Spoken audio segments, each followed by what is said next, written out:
اعوذ باللہ من الشیطان الرجیم بسم اللہ الرحمن الرحیم اللہم انکا کلفتنی من نفسی ما انت املک به منی وقدرتک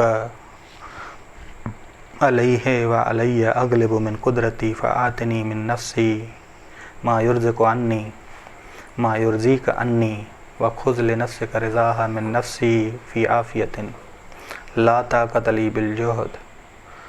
صحیفہ سجادیہ دعا نمبر 22 خدا کی توفیق سے شروع کر رہے ہیں۔ درس نمبر 1 ہے کہ خداوند عالم سے امام توفیق طلب کر رہے ہیں کہ توفیق دے کہ جو تکلیف، اول تو تکلیف مجھے اتنی دے جتنی میں اٹھا سکوں، یا میری توانائی سے کم مجھے تکلیف دے۔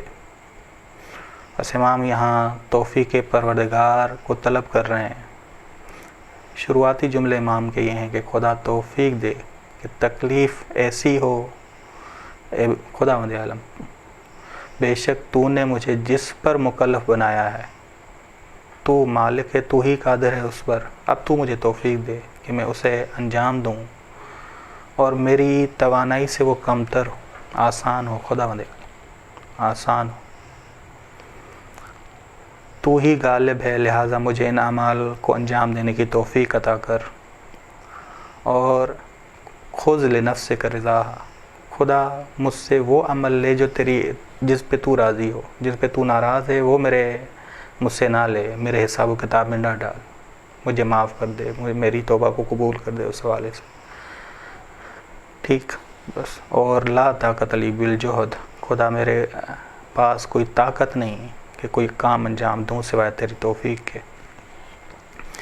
ٹھیک۔ امام اب اس میں ایک تو مکلف کہ خداوند عالم تو نے مجھے مکلف بنایا ہے۔ مکلف وہ شخص ہے جو سخت آزمائش اور دشواری میں پڑا ہو، سخت آزمائش میں، یعنی قرآن کریم نے کہا لقد خلقنا الانسان فی کبد، سورہ بلد میں، کہ ہم نے انسان کو سخت آزمائشوں میں پیدا کیا۔ یہاں دنیا جائے آزمائش ہے، آزمائشوں سے گزرنا ہے، بس انسان مکلف عاقل ہے، اپنی ذمہ داری کو سمجھتا ہے، پھر اپنی ذمہ داری کو وہ انجام دیتا ہے۔ عاقل انسان، مکلف انسان برہان دلیل کو قبول کرتا ہے اور عادل بنتا ہے، اور وہ عادل بنتا ہے، خدا کے احکامات پر پورا اترتا ہے۔ امام جعفر صادق علیہ السلام فرماتے ہیں کہ امام نے جملہ کہا خذ لنفسک، خدا مجھے صحت و سلامتی بھی دے اور وہ عمل ایسا کرا مجھ سے، ایسا عمل کرنے کی توفیق دے کہ جو میں انجام دوں اور اس پہ تو راضی ہو جائے، بس عافیت بھی دے، صحت بھی دے۔ صحت وہ نعمت ہے کہ جب ہوتی ہے تو اس کی قدردانی نہیں کی جاتی۔ امام فرماتے ہیں صحت مخفی نعمت ہے، پوشیدہ نعمت ہے، جب ہوتی ہے تو انسان قدر نہیں کرتا، اور جب چلی جاتی ہے انسان کو یاد آتی ہے۔ بس امام خدا سے توفیق طلب کر رہے ہیں۔ توفیق یعنی آسان کرنا۔